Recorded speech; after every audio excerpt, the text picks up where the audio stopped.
मंदिर में अगर दिया लगाने जा रहे हो, बाती लगाई है आपने मंदिर के अंदर, तो कुछ देर बैठिए, कुछ देर स्मरण करिए। हमारे यहां तो यहां तक कहा गया है कि किसी मुर्दे को अगर जलाया भी जाता है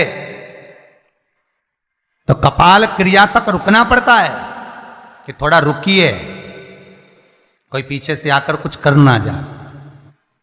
दीप जलाएं, थोड़ी देर रुकिए। और दीप का भी नियम है महाराज, दीप का भी नियम है। दिए में जो फूल बत्ती लगती है, गोल बत्ती लगती है, गोल वाली, ये बत्ती हमेशा कोई विष्णु भगवान की पूजन कर रहे हो, शिव जी की पूजन कर रहे हो, कोई अन्य देवता का अगर आप स्मरण कर रहे हो तो गोल बत्ती लगाई जाती है। भगवान के मंदिर में पूजन कर रहे हो तो गोल बत्ती लगाएं। लंबी बत्ती, लंबी वाली जो बत्ती होती है, लक्ष्मी की पूजन में, देवी पूजन में, जितनी भी माताओं की आप पूजन करोगे, जितनी भी देवियों का आप स्मरण करोगे, उसमें लंबी बत्ती का प्रमाण है। पितरों की पूजन में लंबी बत्ती का प्रमाण है। पितरों को कभी गोल बत्ती नहीं लगती। आप मटके के पास में, परिंदे के पास में, जल के पात्र के पास में कोई भी अगर दिया लगाएंगे तो वहां गोल बत्ती रखकर लगाएंगे तो घर में लक्ष्मी नहीं टिकेगी।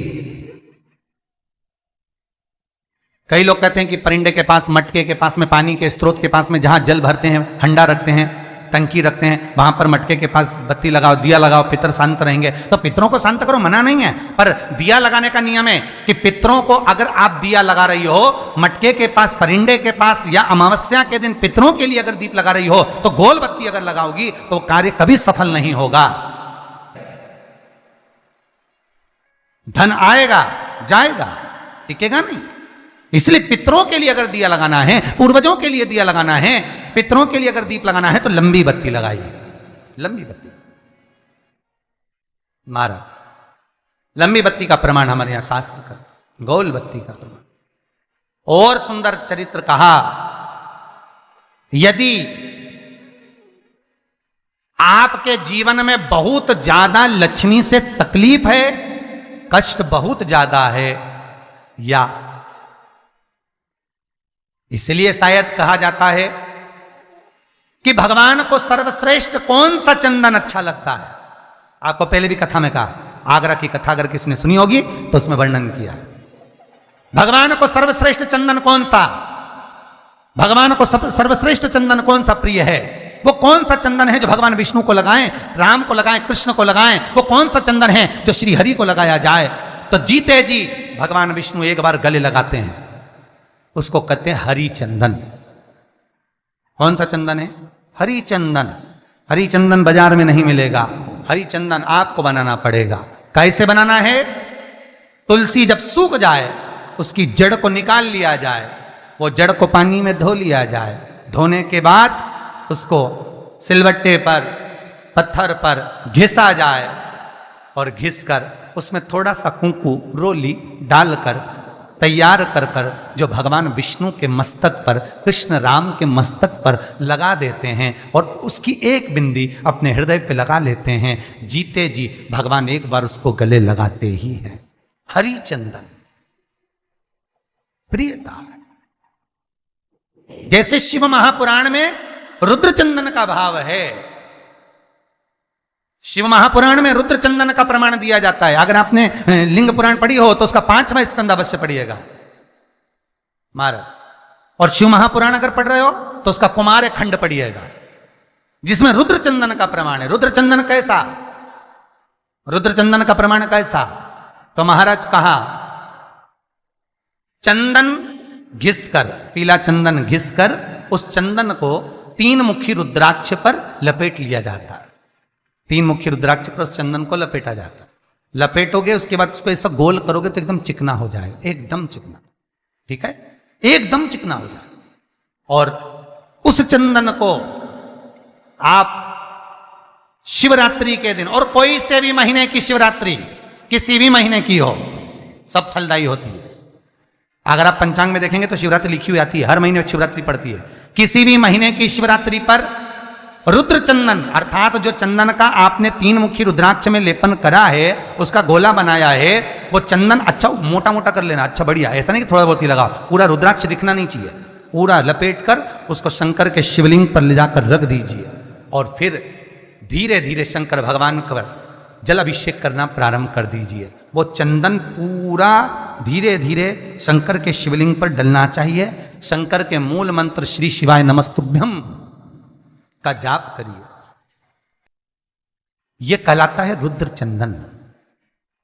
इस चंदन के अभिषेक से महाराज जो काम नहीं होता आप कर कर उस कार्य को प्राप्त कर सकते हो, सिद्ध कर सकते हो।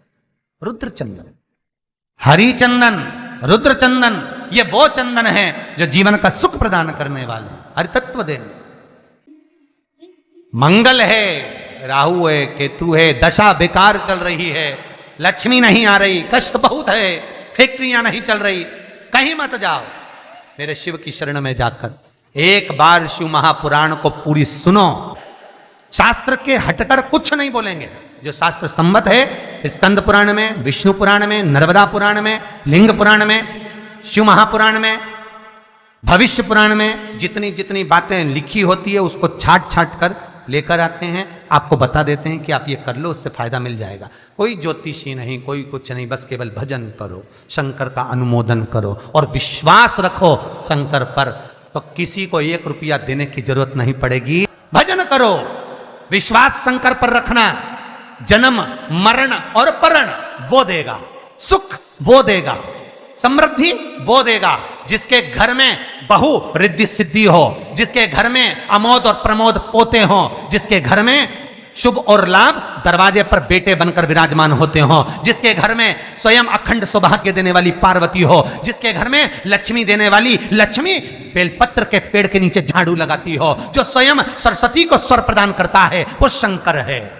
जब सब कुछ उसके पास में है, कुबेर का खजाना वो चोर को दे देता है, जब सर्वस्वता उसके पास है, तो आप इधर उधर डोलते क्यों हो? क्यों डोलो? उस पर विश्वास रखो। वो शंभु, वो शंकर, वो त्रिकालदर्शी, वो कैलाशी, वो अविनाशी सुख देगा, आनंद देगा। पाने का तरीका केवल उसको रिझाओ। जो मंदिर आपसे दूर हो, जिस मंदिर में कोई नहीं जाता, जिस मंदिर में कोई दिया तक नहीं लगाता, उस मंदिर में तुम जाओ और उस मंदिर में एक दिन जाकर प्रकाश कर कर आना, एक बार दिया जला कर आना, मंदिर की सफाई कर आना, शंकर जी पे जल चढ़ाकर उनको स्नान कराकर, कोई पत्ती पेड़ पौधे की पास में हो तोड़ के चढ़ाए आना। 2-4 बार कर कर देखना कितना शांति, कितना धीरज, कितना आनंद, कितनी समृद्धि, कितनी लक्ष्मी मिलती है। तुम करोगे तुम्हारा पेट भराएगा, हम करेंगे हमारा पेट भराएगा। स्वयं करिए। ओ ब्रह्मलोक के देवता ब्रह्मा हैं, बैकुंठ के देवता भगवान विष्णु हैं, और मृत्यु लोक का अगर कोई देव है तो वो महादेव है, केवल शंकर, केवल शिव, मृत्यु लोक का देव। अभी एक विचार करो, तुम्हारे घर में अगर थोड़ी सी तकलीफ आई तो सबसे पहले अमेरिका में लड़का रह रहा वो आएगा क्या? पूना में बच्चे रह रहे हैं वो आएंगे क्या? इंदौर में बेटी रह रही वो आएगी क्या? उज्जैन में कोई रह रहा है वो आएगा क्या? सबसे पहले वो आएगा जो तुम्हारे घर के पास होगा या घर के करीब में होगा, बिल्कुल लगा हुआ होगा या घर में होगा। अब आप कहां रहते हो? जितने लोग कथा सुन रहे हैं सही बताना, कहां रहते हो? पृथ्वी पर मृत्यु लोक में रहते हो। और पुकार किसको रहे हो? ब्रह्मलोक में। पुकार किसको रहे हो? बैकुंठ लोक में। पुकार किसको रहे हो? इंद्रलोक में। और जो घर के घर में रह रहा है, जो तुम्हारे पास में रह रहा है, जो मृत्यु लोक में रह रहा है, उसको तो बुला ही नहीं रहा। कई लोग कहते हैं मृत्यु लोक। कई लोगों की आदत है, पड़ोसन को तो खूब चाय पिलाएंगे, पड़ोसन की काकी के तो